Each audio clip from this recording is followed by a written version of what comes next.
So I installed the hardware yesterday, and I've got these measurements. 18 inches is how deep the drawer is going to be, and it's going to be 23 inches wide. And then it's gonna be 7.5 inches tall. So basically, I wanna make a box without a top on it that has these dimensions once it's done. And so I broke them down into pieces. And so basically, now what I know I need to do is just rip a ton of pieces by 7.5, because that'll get me the height, and then I'll chop them all down to 23 and 16.5 each.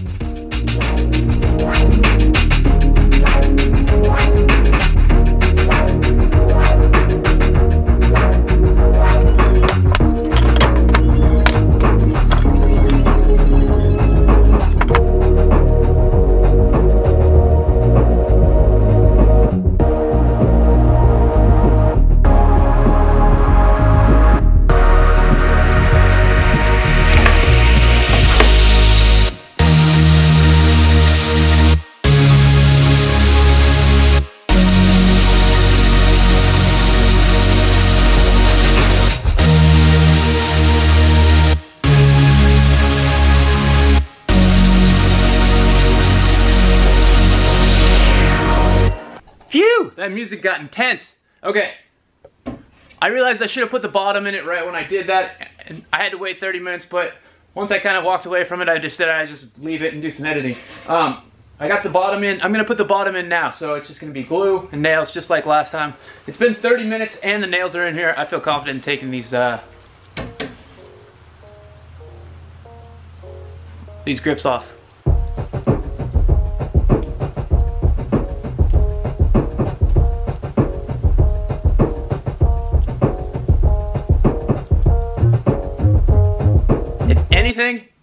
I've overbuilt this thing. It's gonna be so solid. I really hope that there's not any issues with the sizing, because there's no way this box is ever coming apart. Okay, another 30 minutes. So yesterday I was walking out the door, something magical happened. I looked over at the stuff that they have for special order that was like the stuff that people had ordered that they ended up not wanting, and I saw this thing. Can you believe it? It's got the same birch top. It's got MDF on the inside, but right here it's got this pine, so it looks really good. It's exactly the right height for my pocket door. This was the piece that I used to kind of like estimate the way that the pocket door would look. Well, look at that. I don't even have to cut it lengthwise. So the only thing that I have to do to make this thing ready to be a pocket door is to cut it height-wise. 80 degrees. If I put the imitation door in,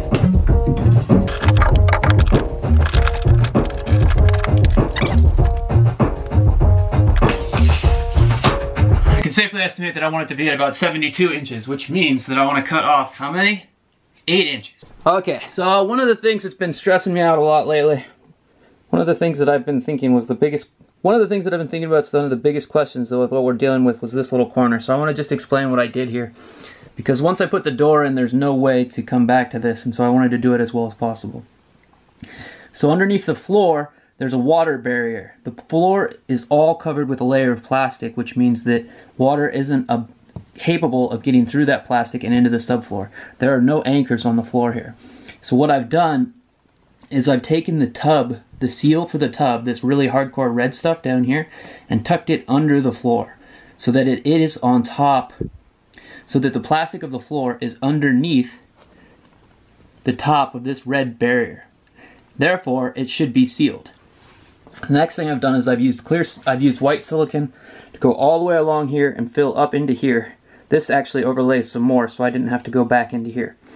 And so that makes it so that if water were to flow out of here, sure, it would start ruining all this and everything like that, but the likelihood of it getting into the subfloor is relatively lower. You can't tell, but I also ran a long strip that curves like this of red back in here, which means any water that drips off the door from condensation will collect on that strip, and if there's enough, it'll pool up and run down into here and into the shower drain, or it will just collect back there and dry out because this is a pocket door, so there will be gaps back there. And my next thing, I want to use this, which is an old piece of the old bus, and I'm going to have it here and run it along this guy, and then I'm going to make some very, very liquidy. Once all the silicone dries, I'm going to make some very liquidy thin set. I'm going to put it in here so that that creates a solid area, and I'm going to put this piece of metal and screw it down there, which creates the the barrier between here and there.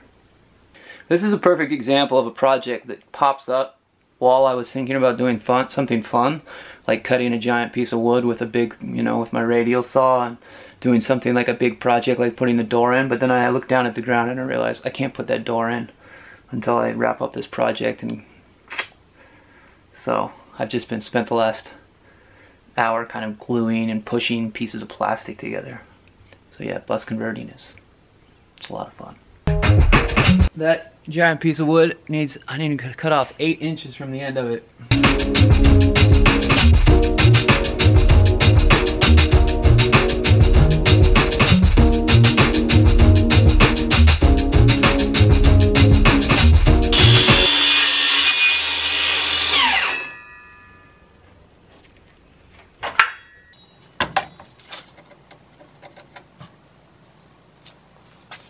Oh, this is kind of a bummer. Look what's inside of this.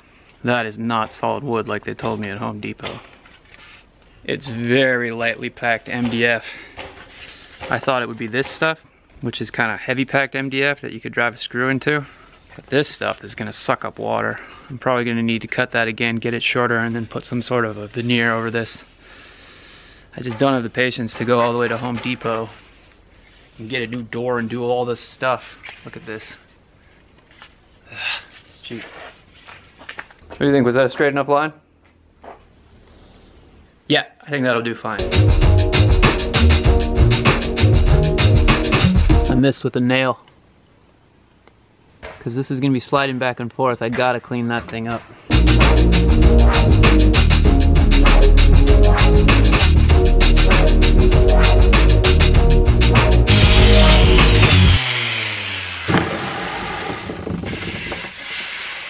So that was 80 grit sandpaper. I'm gonna go up to 150 for the other sides because the 80 grit just rips through it so quickly, but I knew on the bottom it's not super important that it looks really good, so it's easier to just blast it out with this.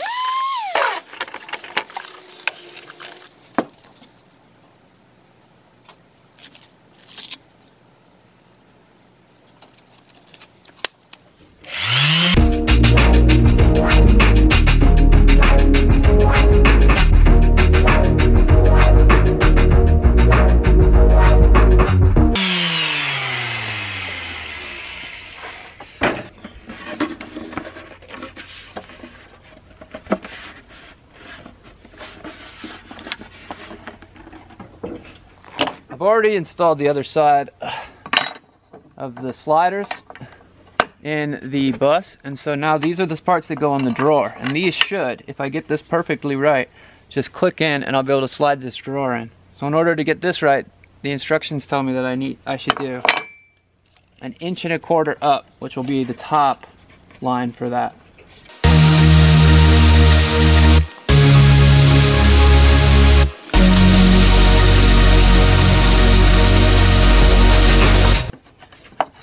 Okay, so that should be the top of the line. I want to set the depth of this drill bit. The idea here is that that bit wouldn't go through the plywood. Even if I went all the way through, it bumps up there, and the bit can't go 3/4 of an inch through.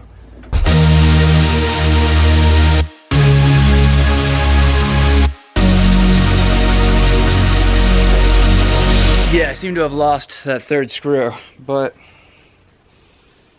I'll find it later. Right now I just want to make sure that it goes in. So here we go, let's go test it out.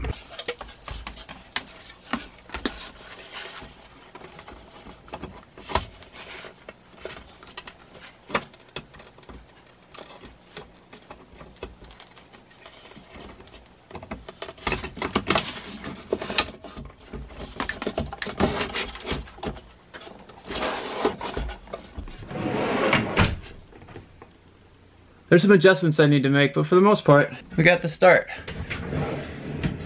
This will be like where all utensils will go. Forks, knives. I think that we could even get plates in here. Thank you guys for watching. I'm very tired, and I am going to go eat some food and do something a little bit more relaxing than carpentry. But I think we made good progress today, so thank you for watching.